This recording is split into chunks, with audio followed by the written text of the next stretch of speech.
You're fine. Can you run? Keep your eyes on me. Okay? You don't look anywhere else.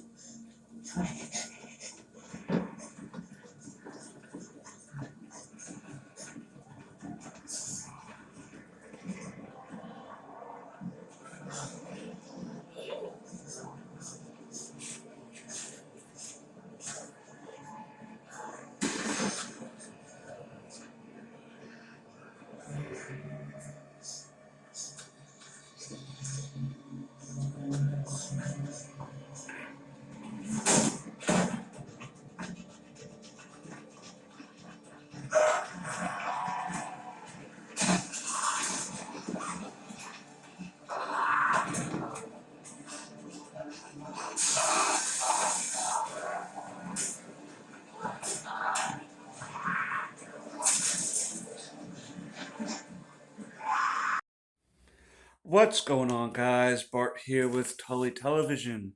I want to thank everyone for stopping by, liking, commenting, sharing, all that beautiful YouTube stuff. It helps us, any little interaction, to get into the algorithm.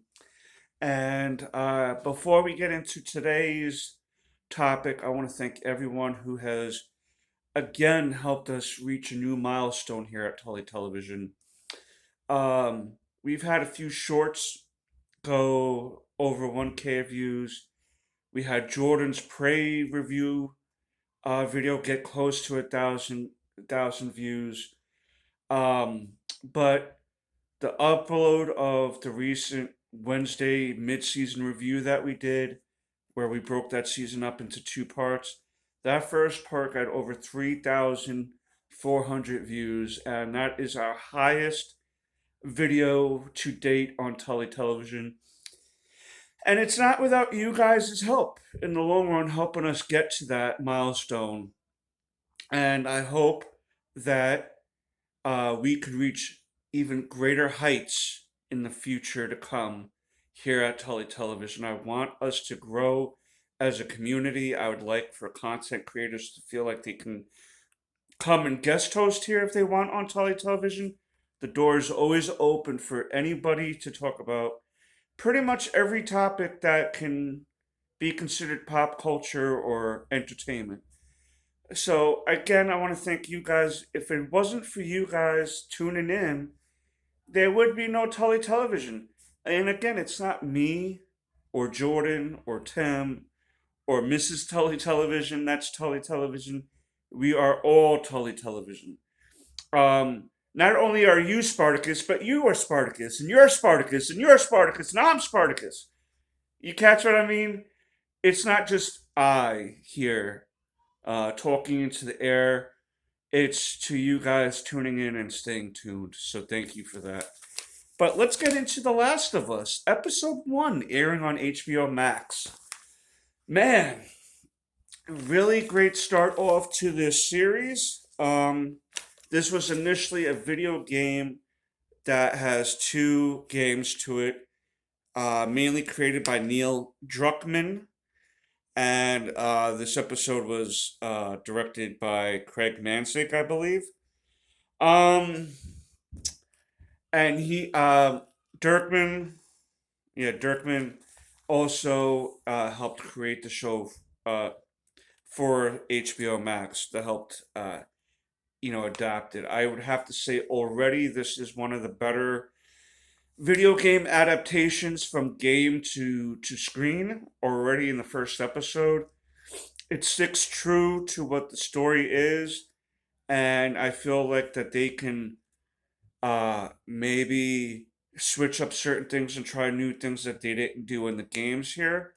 But only time will tell because the first episode has mainly consisted of what the how the game started, and I'm not going to say how the game ended, just in case I reveal any spoilers for people wanting to watch this season, not knowing what happens at all to any of the characters. But it starts off in 1968 with two scientists having a debate on what is a more worrisome thing to for the population to be concerned about, viruses or fungi. And the guy debating for fungi uh, gives a scenario where it could very possibly be true. They did touch on global warming during this topic, and that's about as political as it gets. He just happens to say, "What if the world gets warmer in the future?" We all know what he's trying to say, but they didn't have the phrasing of climate control or climate change in '68. Um, so he just kind of explains how the funguses can, become in control of people or animals. I also want to get into the cast real quick before I get into everything else. Pedro Pascal is Joel. Bella Ramsey is Ellie. Gabriel Luna, Gabriel Luna is Uncle Tommy. Anna Trove is Tess. Merle Dandrick is Marlene. Nico Parker is Sarah, uh, Joel's daughter from the beginning. So what we then do is after that debate, we jump ahead to 2003, September 26th, and we see the life of Joel and Sarah, a typical father-daughter relationship. She wakes him up for work and she's cooking the breakfast before he goes off. And she goes to school. It's his birthday. She went to the city to go get an old watch fixed for him as a birthday gift.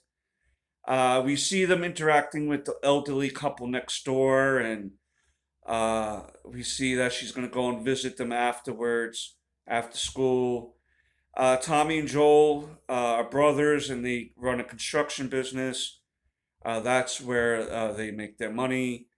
And so they go off to work. And throughout the day, we hear we hear Sarah in different scenarios hearing sirens in the back, people acting strangely throughout the day as the late day gets later. Uh, Joel comes home from work late, and they watch a movie she got from him. She falls asleep. Joel gets a call to go bail out his brother Tommy because he said that he was trying to protect a waitress at some bar he was at being attacked by some patron. Joel goes and leaves, leaving Sarah in her bed at 11:30. Sarah is eventually waken up a few hours later due to helicopters and a commotion outside that seems to settle down. She gets up looking for the father. She notices the elderly couple's dog next door loose. She goes and tries to return the dog. As she goes to return the dog, she sees the old man laying there bleeding from the neck. And then she sees the home health aide that the elderly lady had there also unconscious. And then we see the old lady feeding off of this um, home health aide type of person, leaving Sarah to be confused and scared, and she runs out. And that's when she runs into Joel and Tommy coming back from trying to bail Tommy out from jail. But this is when the stuff starts hitting the fan. We see Tommy and Joel getting Sarah into the truck and saying, "We gotta go, we gotta go." We see the elderly woman start coming out to go attack them, and Joel bats her across the face with a wrench. Sarah's like, "What is going on?" And so, as the three of them are trying to go to this way, that highway, this driveway, this parkway, the army has the whole area blocked off from every exit you can use. And even at one point, when they try to do this other way of getting out of there, they pass this family with a baby. And the brother's like, "We gotta stop for them." And we see Joel automatically being uh, in the survival mode where he's like, "Nope." Tommy's like, "Well, they got a kid." He's like, "So do we." You know what I mean? We don't know what's going on, my guy. And I'm sorry, but not sorry. My kid, you, I are more important than that family. And they might make the same decision, not make the same decision, but this is the decision now. No, we're not stopping. So they wind up getting into some like a car accident, and Joel and the brother get separated as Joel is carrying Sarah because she has a broken ankle at this point. Him and Sarah, Joel and Sarah, come across a military guy who's telling them to relax and stay where they are. Joel's trying to explain what's going on, and things get out of hand to where the soldier shoots at Joel and Sarah. Tommy shows up on the scene and shoots the soldier, and then we find out that one of the bullets has hit Sarah, leaving Joel and Tommy distraught beyond anything you can imagine. That's when we jump forward 20 years. We see Joel working odd jobs here and there in the city they live in now. We also see a young girl getting chained to, like, she's somewhere else from where Joel is, and we eventually learn that that's Ellie. And the Fireflies have her because they want to drop her off somewhere. And that's when we also meet Tess. We also, let's see, I want to just make sure I get this right. Um, Marlene. Marlene is the leader of the Fireflies. And we see her and Ellie talk, and she explains to Ellie off screen why she's so important.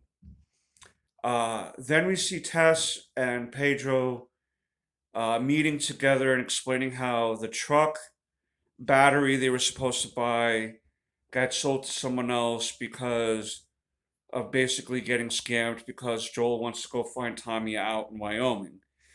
He's off doing a mission somewhere for them.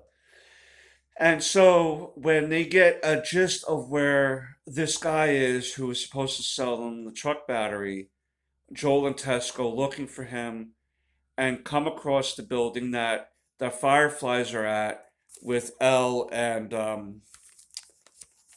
want to remember her name better, Marlene. So Marlene and Pedro and Tess all know each other from prior experiences because Joel's mad at her for switching Tommy over to the Firefly side. We and we're going to see more and more of what that means, what the Fireflies stand for, because they're labeled a not nice group that incite terror. And Pedro and Tess doesn't seem to be too concerned for that. Marlene explains to them that she can't bring Elle to where she needs to go, so now it's up to Joel and Tess to do this. And if they want the truck, if they want like a fully functional truck to go look for Tommy, only she knows where he's at. And if you deliver Elle to the Fireflies, then you'll get the truck and the location of your brother. So, of course, they have to bring this girl to the location the Fireflies want them to.